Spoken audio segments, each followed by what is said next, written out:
Hello friends, my name is Dr. Huma Hassan and today we are going to have a discussion on positivism and antipositivism.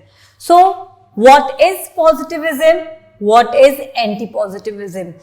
So, they both are research perspectives in sociology.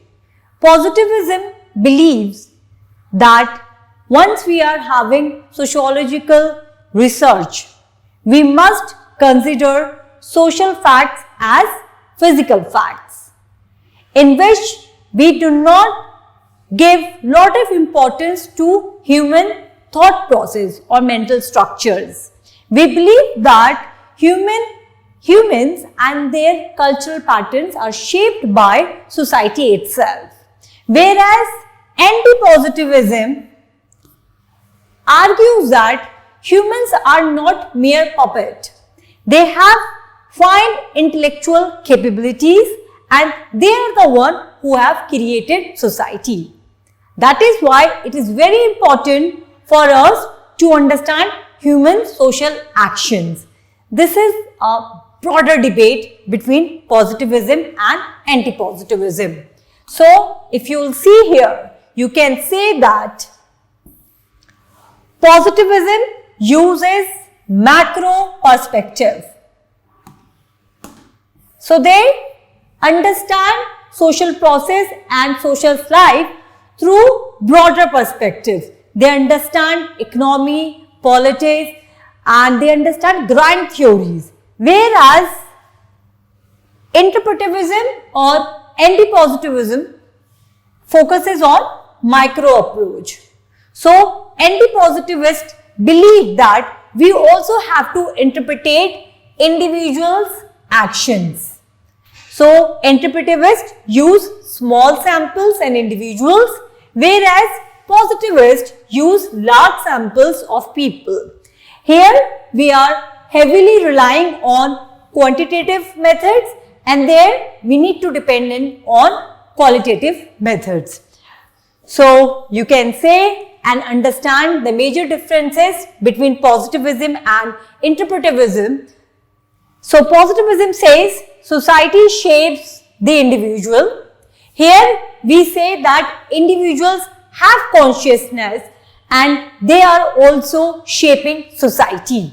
So, this is basic debate which we have to understand between positivism and interpretivism or antipositivism. So, who is actually focusing on macro perspective or positivism? So, we have the Emile Durkheim, we have Cont, here we have Max Weber and then symbolic interactionist founders like George Herbert Mead, Bloomer. So, they focus on micro understanding. So, this is major understanding on positivism and antipositivism. All you have to remember is that in positivism, sociologists are arguing that consider social facts as natural facts. The way we are witnessing mountains, rains, atmosphere, oxygen, it is there. We do not have to understand, we do not have to communicate with them in order to understand this natural process.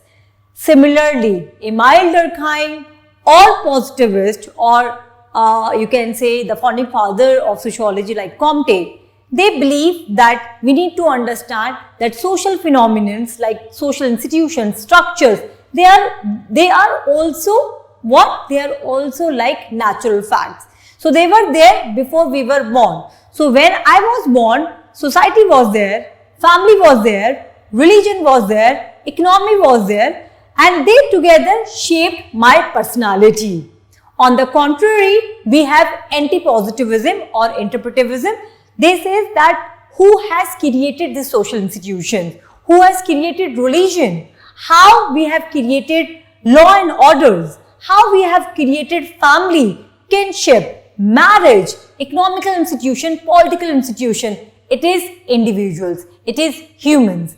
That is why it is very important for us to understand mental constructions of individuals. So, antipositivist argues that we need to focus on individual actions as well in order to understand society. So, this is a major debate between nature and nurture. So this is it for today, where we have discussed about positivism and anti-positivism.